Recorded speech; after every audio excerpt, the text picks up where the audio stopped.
ಆತ್ಮೀಯ ಕನ್ನಡದ ಬಂಧುಗಳೇ, ಇವತ್ತು ಲಲಿತಾದ್ರಿಪುರದ ಗ್ರಾಮದಲ್ಲಿ ಯುವ ಬ್ರಿಗೇಡ್ ಯುವಕ ಗಣಪತಿ ಪೂಜೋತ್ಸವವನ್ನು ಹಮ್ಮಿಕೊಂಡಿದ್ದಾರೆ.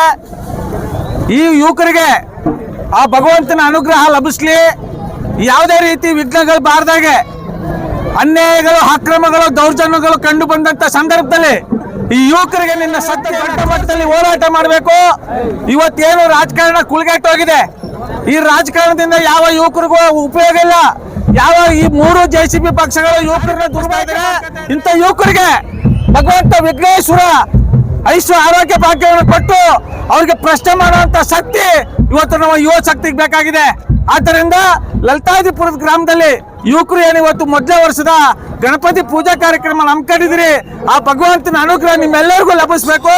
ಪ್ರತಿ ವರ್ಷನೂ ಸರ್ವತೋಮುಖವಾಗಿ ಸಮಾಜಗಳ ನಡುವೆ ದ್ವೇಷ ಅರಳದಂಗೆ ನೀವೆಲ್ಲ ಸರ್ವತೋಮುಖವಾಗಿ ಎಲ್ಲರೂ ಒಗ್ಗಟ್ಟಾಗಿ ಯುವಕರೆಲ್ಲ ಒಗ್ಗಟ್ಟಾಗಬೇಕಾಗಿದೆ. ಇವತ್ತು ರಾಜಕಾರಣ ಕೆಟ್ಟು ಕೆಸರಾಗಿದೆ. ಯುವಕರೆಲ್ಲ ಒಂದಾಗಬೇಕಾಗಿದೆ. ಲಲಿತಾದ್ರಿಪುರ ಗ್ರಾಮಕ್ಕೆ ನೀವೆಲ್ಲ ಮುತ್ತುರತ್ನಗಳಾಗಬೇಕಾಗಿದೆ. ನಿಮ್ಮೆಲ್ಲರ ಸಹಕಾರ ಮುಂದಿನ ಪೀಳಿಗೆಗೆ ಬಹಳ ಅತ್ಯವಶ್ಯಕತೆ ಆಗಿದೆ. ಆದ್ದರಿಂದ ಇವತ್ತು ಗಣಪತಿ ಕಾರ್ಯಕ್ರಮ ಹಮ್ಮಿಕೊಂಡಿದ್ರಿ.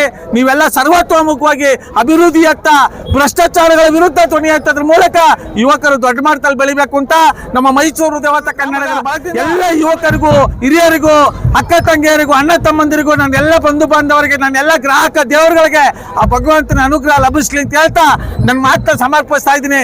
ಜೈ ಕನ್ನಡಾಂಬೆಗೆ, ಜೈ ಕನ್ನಡ ಮಾತೆಗೆ, ಮಾತೆ ಚಾಮುಂಡೇಶ್ವರಿಗೆ, ನಾಲ್ವಡಿ ಕೃಷ್ಣರಾಜ ಒಡೆಯರಿಗೆ, ವಿಘ್ನ ವಿನಾಯಕರಿಗೆ, ವಿಘ್ನ ನಾಶನಿಗೆ